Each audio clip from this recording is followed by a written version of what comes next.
Hello students, first लेक्चरमध्ये आपण बघितलं की इंडिया आणि ब्राझील त्याचं लोकेशन कुठे आहे, त्याचं लॅटिट्यूडनल एक्सटेंट लॉन्जिट्यूडनल एक्सटेंट कशासाठी फेमस आहे ते आपण स्टडी केलं. ओके, याच्यामध्ये आपण स्टडी करूया की दोन कंट्रीज आहेत इंडिया आणि ब्राझील. तर यांचं काय पास्ट काय होतं, बॅकग्राऊंड काय होतं, हिस्टॉरिकल बॅकग्राऊंड काय होतं ते आपण स्टडी करूया. तुम्हाला इंडियाचं थोडंफार माहितीच असेल की बघा, इंडिया आहे ना, तो ब्रिटिशांच्या रूल खाली होता. आपण असा स्टडी करतो की बुकमध्ये लिहिलं आहे खरं की ब्रिटिश रूल कधी होता, त्या 1.5 सेंचुरी. 1 सेंचुरी, 1 सेंचुरी म्हणजे किती, 100 वर्ष. म्हणजे आपण जवळपास 150 वर्ष, 150 इयर्स आपण ब्रिटिशांची गुलामी केली. पण असं नाही, पोर्तुगीज आलते कधी 1400 म्हणजे 1400 मध्ये आलते. ओके, 1400 आलते. आणि गेले कधी, तर सगळ्यात लेट गेले. म्हणजे जवळपास आपल्याला फ्रीडम मिळाला ते कधी मिळाला, 1947. आता विचार करा, 14, 15, 16, 17, 18, 19, जवळपास यांनी 500 वर्ष, किती, 500 वर्ष ब्रिटिशांनी राज्य केलं. ओके, आणि हे 150 वर्ष नॉर्मल आहे, एकदम नॉर्मल. आता ब्रिटिश लोकांनी काय केलं, त्यांनी ते येऊन गेले, पण फिजिकल म्हणजे बॉडीने कसे त्यांनी 150 वर्ष राज्य केला, मारून कुटून ज्या असेल ते रूल्स बनवून ते राज्य केला. पण मेंटली आपल्याला अजूनपर्यंत आपण गुलामीमध्येच आहोत. का गुलामीमध्ये आहोत? कारण ब्रिटिश येऊन गेले तरी आपण स्टडी करतो त्यांचीच लँग्वेज. आपण महाराष्ट्रामध्ये राहतो पण मराठी लँग्वेज आपण स्टडी करत नाही, बरोबर आहे. परत ते येऊन गेले, त्यांनी आपला कल्चर समजतं. कल्चर म्हणजे आपले कपडे, खाना, आपल्याला पिझ्झा पाहिजे, बर्गर पाहिजे, घरचं जेवण नको, पण आपल्याला कपडे पाहिजेत. कुठले कपडे? Western culture. म्हणजे आता मुलींना कसं असते, मुलींनी जेवढे कमी कपडे घालतील तेवढी किंमत जास्त असते. आणि मुलांना कसं असते, मुलं जेवढे जास्त कपडे घालतील तेवढी किंमत त्यांना जास्त असते. हे आताचं रिअल फॅक्ट आहे, समजला. हे कोणी आणलेलं? आपली संस्कृती चांगली आहे. आताच्या ज्या मुली आहेत त्या मुली काय पंजाबी ड्रेस घालतात, त्याच्यावर ओढणी घालतात, हे चांगली संस्कृती आहे. आणि जे लग्न झालेले आहेत त्या साडी घालतात. पण हे जावं गेलं लांब, जाऊ दे, आता मॉडर्न झालंय. आणि पुरुष म्हणते तर सांगायला नको, ठीक आहे.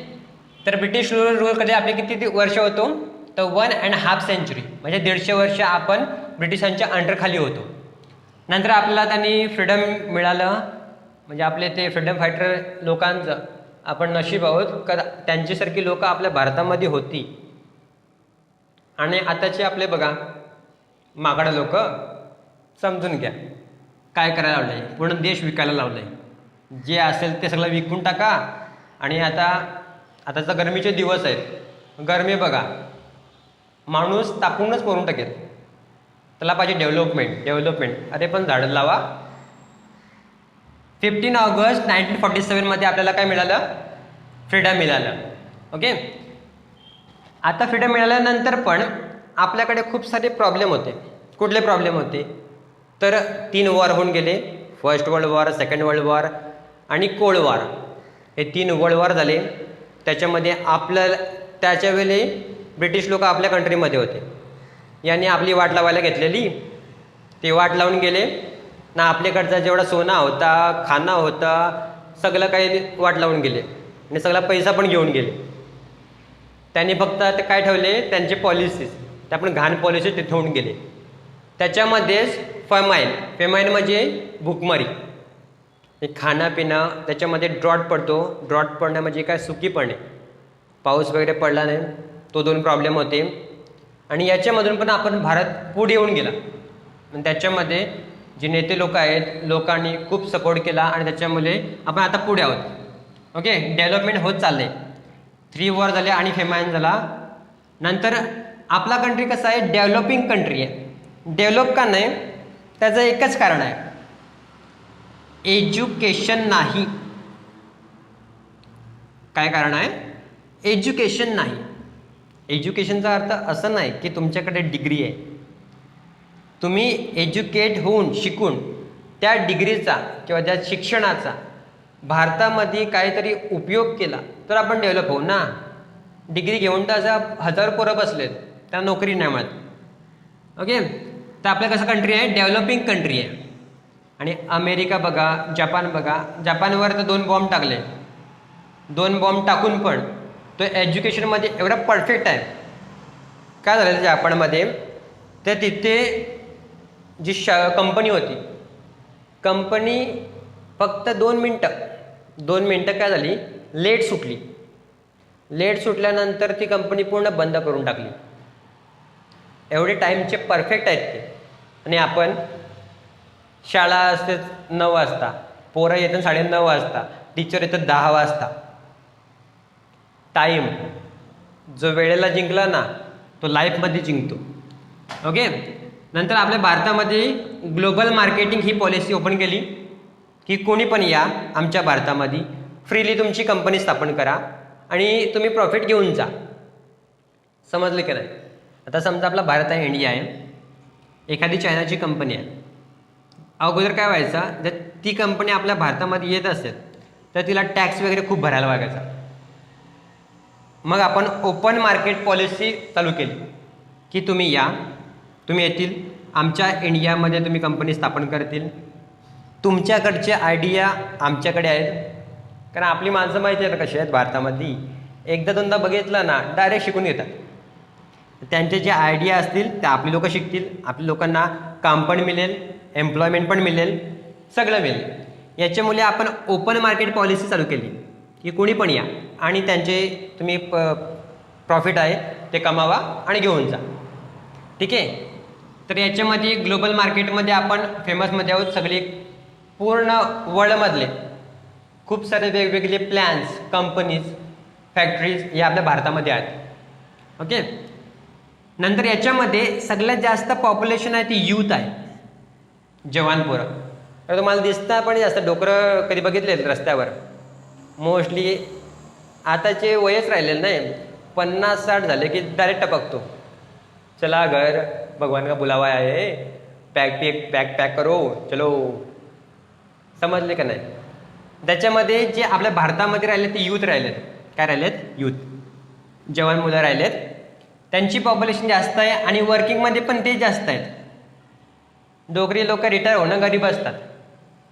ओके, म्हणून आपल्या कंट्रीला काय बोलतात? Young country. काय बोलतात? Young country. आपली भारत ही यंग कंट्री आहे. हे समजलं? ब्रिटिशच्या रूलखाली 1.5 सेंचुरी आपण होतो. आता फ्रीडम मिळालं, 15 ऑगस्ट 1947ला फ्रीडम मिळालं. जर तेव्हांचे जर बाबासाहेब आंबेडकर असते, गांधीजी असते, बाकीचे मंगल पांडे असते, कोण पण असते, तर आज भारत ना डेव्हलपिंग नसता, डेव्हलप असता. काय असता? डेव्हलप. पण आपण डेव्हलपिंग का? कारण या नेते लोकांचे खिसे भरायला पैसे जातात, त्यांना पैसा कमी पडतो, आपल्याला काय देतील ते. ओके, नंतर ग्लोबल मार्केटिंगमध्ये वाढत गेलं, यूथ पॉप्युलेशन जास्त आहे आणि तीच कामामध्ये पण इन्व्हेस्टमेंट करते, म्हणजे कामामध्ये तेच लोक आहेत यंग, म्हणून आपल्या कंट्रीला काय बोलतात? Young country.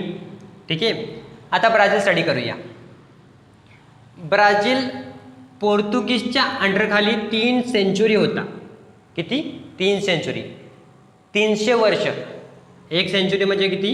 100 इयर्स, म्हणजे हा 300 वर्ष, 300 इयर्स पोर्तुगीजच्या अंडरखाली होता. आता तुम्हाला ब्रिटिशच बघा कसे होते, मग ते यांची पण हाल काय झाले असेल, भीक मागा सोडला असेल त्यांना पण ब्राझीलला. ठीक आहे, नंतर यांच्यामध्ये 1822 मध्ये त्यांना इंडिपेंडन्स मिळाला.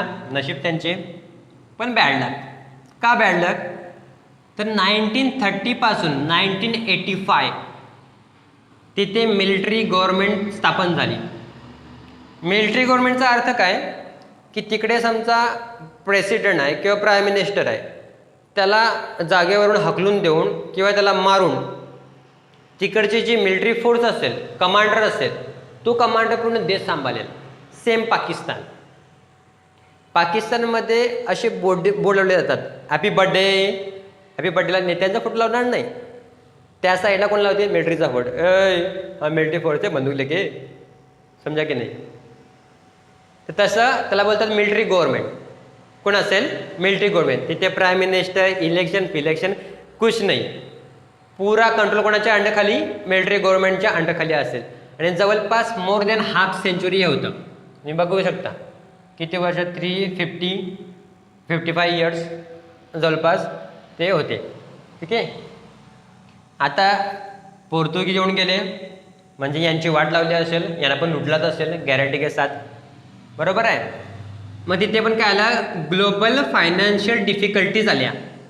ग्लोबल म्हणजे त्यांना बाहेर पण जायचं असेल, बाहेर बरोबर ट्रेड करायचं असेल, ते ट्रेड करू शकत नाही. फायनान्शियल म्हणजे त्यांचा पैसा कमी पडला, की पैसा पाहिजे, कुठली देश चालवण्यासाठी पैसा पाहिजे, पैसा पण नव्हता, आणि ते ग्लोबल फायनान्शियल डिफिकल्टीज आल्या.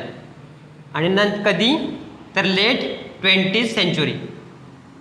तर 20th सेंचुरी संपता म्हणजे तिथे पूर्ण डिफिकल्टीज आलेल्या. त्याच्यामधून पण ब्राझील आता डेव्हलप झालं आहे. डेव्हलप सांगू शकत नाही, डेव्हलपिंग कंट्री आहे, आणि तो पण ग्लोबल मार्केटमध्ये इन्व्हेस्टमेंट करतो. खूप मोठं मार्केट, पुढे पण तो डेव्हलप होईल. हे समजलं.